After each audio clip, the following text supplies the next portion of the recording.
Nii Lante the MP for Ododo. It's unfortunate, but I can only say that Abuga Pele has always been a friend of mine, a colleague. He was my senior at the university, and we've played football together. It's unfortunate, but I can only say that this will not dampen the spirit of the NDC. Between 2001 and 2004, they sentenced Chachu Chikata, Bodapi, Ibrahim Adam, and Kwame Pepra. It did not stop us from winning elections in 2008.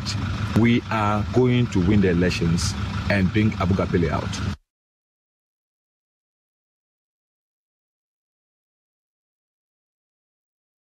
If you look at the background to his conviction, you realize that it will be absurd for anybody to suggest that another NDC government will come and free him, because he was not prosecuted by an NPP government. He was prosecuted by an NDC government. The investigation that led to his prosecution was conducted by an NDC government. So you heard Nii Lante the MP, and briefly also Johnson Essiedu-Nketia, the General Secretary of the NDC, denouncing those comments, and the party generally has been denouncing those comments.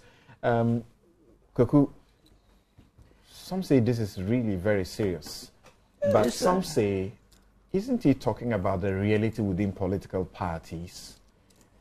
Well, he's another good friend of mine, indeed a colleague in terms of our profession.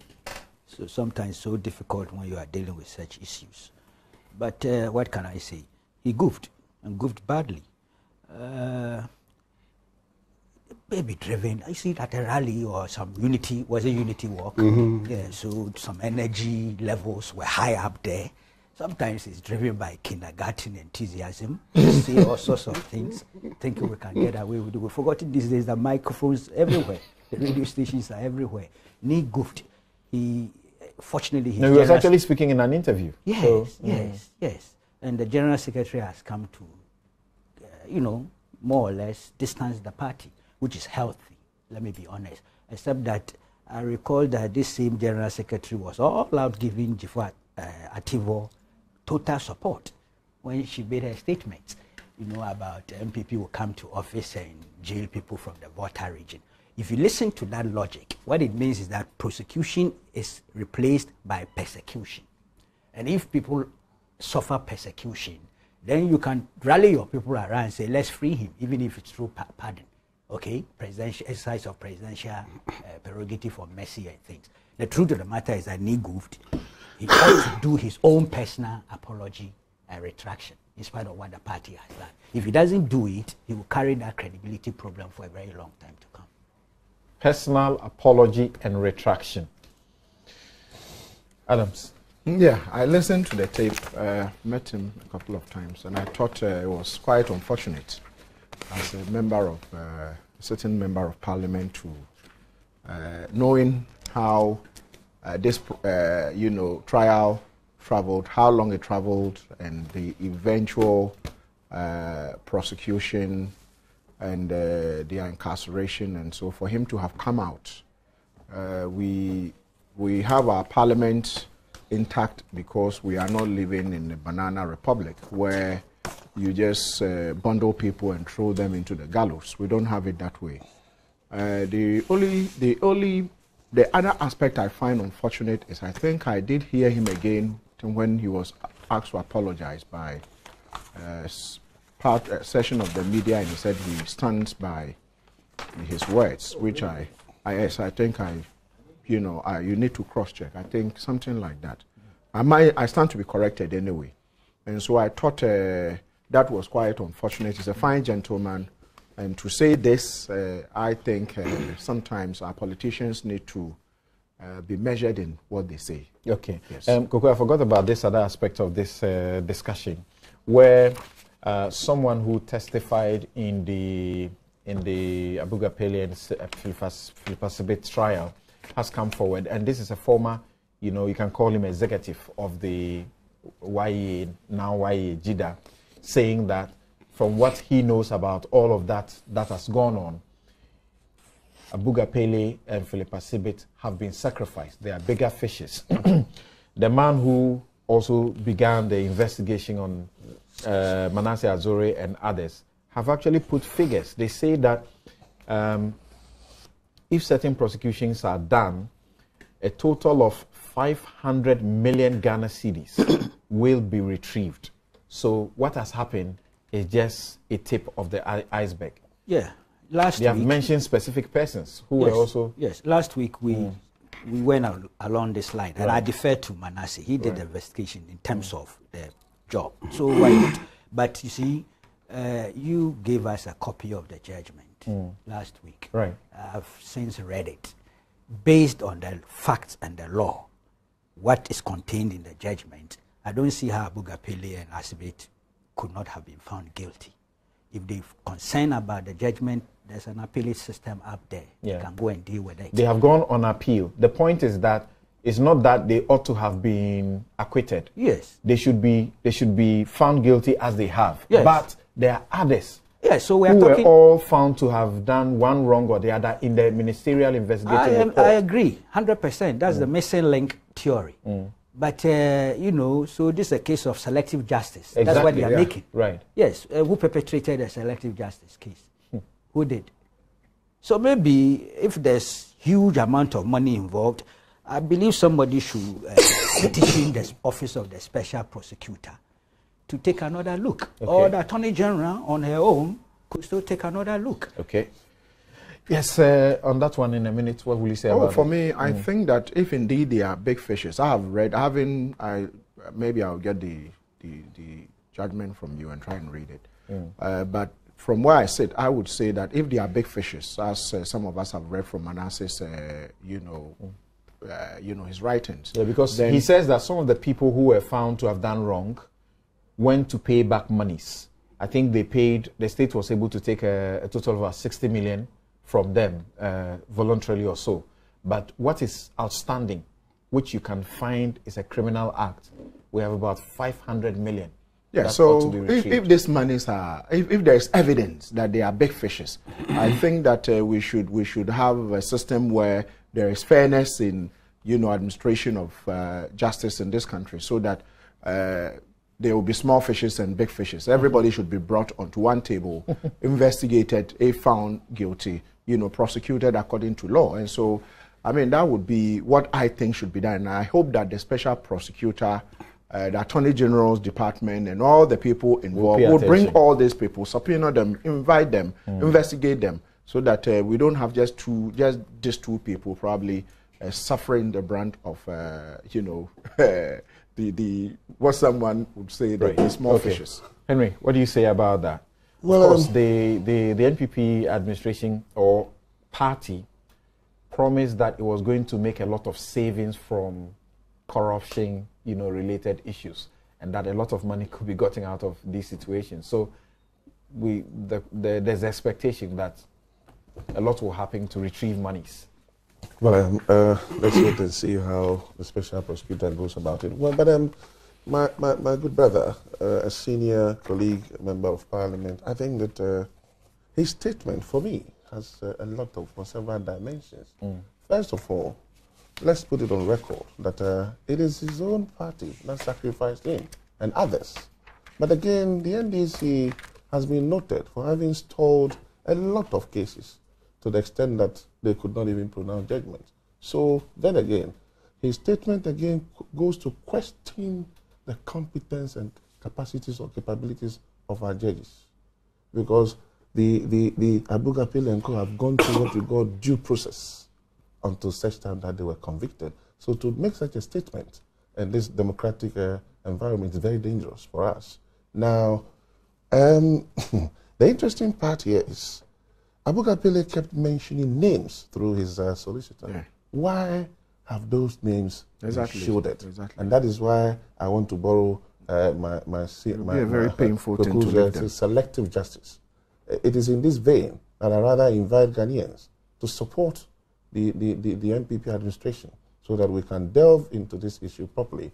And if there are any others who have committed sin, then the law should take its course. Now, let us be careful, as I keep saying, that we don't politicize matters of national interest. this is corruption as a national interest, to suggest that a government or a party, when it wins power, will free people, it takes it back to the dark days. So where's the democracy that our forefathers fought for? I mean, that's a very serious statement. And don't let us look at it just on the surface to say, oh, we will free them when we come. Is that to suggest that when they win power, there will be law will break loose in this country, that they will not respect? But you see, people boycott parliament when a court of competent jurisdiction convicts and sentences a member of parliament. That's what we've been doing in this country all the time. People agree with you, but that's an action. This is a statement that is likely to incite people. The same basket. They are all in the same basket. Okay, so can we hear what Mahama Yorga has to say? Of what and value, can you listen to me in silence? Of what value? Can you please listen to me in silence? Very silent, quiet. Yeah. Okay. At least for so once. Even if he starts on a controversial note, please watch him. Yes. And watch me take him off. He shouldn't start on a controversial note. What is the value you expect to be produced by denouncing his comments? I mean, it's absolute rubbish. When he made the comments, I didn't even hear. It was A. Sankuma who forwarded on the WhatsApp platform his comments to me. I was like, what? How can Nii Lante say that? So I forwarded it to Nii Lante, and I met him in the chamber of parliament. I said, Nii, did you say the things that they said? Oh, you know, I said, look, this is wrong. You can't say a thing like that. So clearly, I mean, it's rubbish, and the party has denounced it. The founder has denounced it, and all that. But on the whole issue of, you know, Assibit and last week's discussion and bigger fish that we discussed, like he has indicated, we now have a special prosecutor. Anybody, I have a copy of the Gyeeda report. I have been reading it. This morning I was reading it. I haven't finished reading it. If you go to chapter 8. You made a ministerial report? Yes, the Gyeeda report. Yes. This is a ministerial one, assessment. Yes. Yeah. Yes.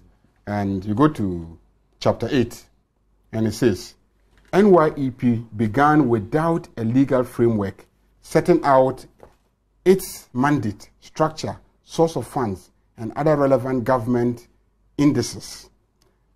There was over-reliance on single-source procurement processes to contract the services of service providers. I mean, clearly, that was at the bottom of the crisis that we faced under the Gyeeda initiative. But let me finish. I'm sorry. Let me finish. I've forgotten this.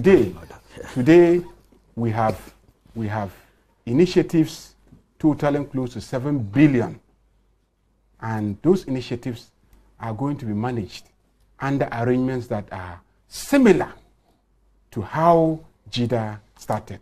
That informs the work that I've been doing and my call for the fact that for every good initiative, look, all the initiatives I support. There's no initiative that the NPP has brought in the 2018 budget that I personally do not support. They are good initiatives. If they're implemented well, people will stand to benefit. But the danger, like in the case of Gyeeda and how it started, is that when you start them and you don't start them on a proper institutional and regulatory framework, you will create this kind of problem. You can go litigating. I mean, there can be big fishes. Trust me. I'm a lawyer and I'm telling you, there's no way of litigating to recover all the money that has been lost to the state. Even the time value of money.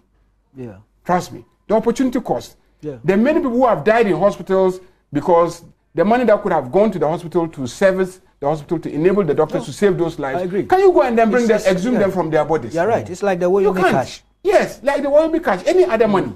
I am not here to defend anybody. You're right. And I'm saying that as we discuss these things because they are sensational, let's be forward-looking. Today, in the budget, about 7 billion Ghana cedis. Last week, the finance minister announced that he has released 1 billion already. And I'm asking, to who? What institutional framework? What legal framework? But it's not yet too late. Existing financial regulations. No, it's not about existing financial regulations. It is about the institutions themselves. So, for instance, Maslock, we've been running Maslock for close to 1 decade now, both NDC and MPP. NDC and MPP. So we have committed that offense, MPP has committed the offense. So it's bipartisan. Now, there's no law establishing mass lock. There's no law establishing the procedure for the disbursement of the money at mass lock. There's no law that informs the citizen how he, as a person who doesn't know any minister, any politician, can walk to mass lock and access the resources. That's how Gyeeda started. And I'm saying that let's not start that way again. Why are we learning to failing to learn from history? Was Gyeeda under a ministerial banner? Any NYEP? Didn't it come under a certain ministry? See, the problem is just ask, the problem is that when you I was thinking the procedures must cover them. No. For the record, 4 minutes. Your colleague is protesting that you have done more than the process. You've done 4 minutes. And he just wants to interject because you have done more than your time. You have done 4 minutes. You see, we have to interrogate you. I agree with you. We have to interrogate them. Let's interrogate it. You see, I'm not supporting anybody. Conclude. Yes, Gyeeda was a mess. Gyeeda was a mess. Conclude. Those who think that there are bigger fishes, I encourage them. They should go fishing. But I also know that in this parliament that I belong to, we have set aside close to 7 billion Ghana cedis for initiatives that look to me like Gyeeda. And I'm saying that as Ghanaians, let's insist on proper institutional mechanisms to be put in place before we start spending those monies. Right. Thank you very much. Thank you very much. You've been watching and listening to Newsfile. This has been your most authoritative news analysis show. And I think that, his concentration not much on the trial and the processes, but on what ought to be done right, also ought to be acknowledged. And I want to say that I suppose that particularly that the government has rolled out this special prosecutor. Those who are in government and are dealing with businesses will be careful. Not too long ago, I spoke about the World Bank's concerns about the Takoradi Port expansion project, and subsequently how things have been done. We understand that as we speak, there are certain untoward things that are going on, and I believe that in due course, as reported by the Business and Financial Times, it does look like it's a bit sleazy. So we all ought to watch out and make sure that we escape some of these things. In due course, I'm sure that those matters will come up and we'll be looking at them. My guests on the show have been Abdul Malik Kubako, Editor-in-Chief of the New Crusading Guide newspaper. He's a regular panelist. Adam Bona is security analyst and CEO of Security Warehouse Limited. I'll give him the opportunity. Mahama Yarga is MP and Chairman, Subsidiary Legislation Committee of Parliament. And Henry Corte is also MP and Deputy Minister of Interior. Well, we ran out of time, but he says he needs a minute to give some assurance. I think we can take that. Thank you very much. First of all, let me thank all the Ghanaians, the listeners, our church listeners, and also let me make a humble appeal to Ghanaians that when you go to developed countries, policing thrives on information. Our humble appeal to the good people of this country is to come forth with information. Okay. Now, number two, I want to assure them. Police should protect their informants. I want to assure Ghanaians that Ghana police is doing its best, and we shall fight crime without fear or favor. There is no crisis in the country as yet. There is no security crisis. We are managing the situation. We have arrested quite a number of people who committed this crime, and in due course, we'll give Ghanaians all the details. Okay, thank you. Thank you very much. I'm Samson Ladianyanini. My outfit, as always, is by Latida. Latida, be in vogue.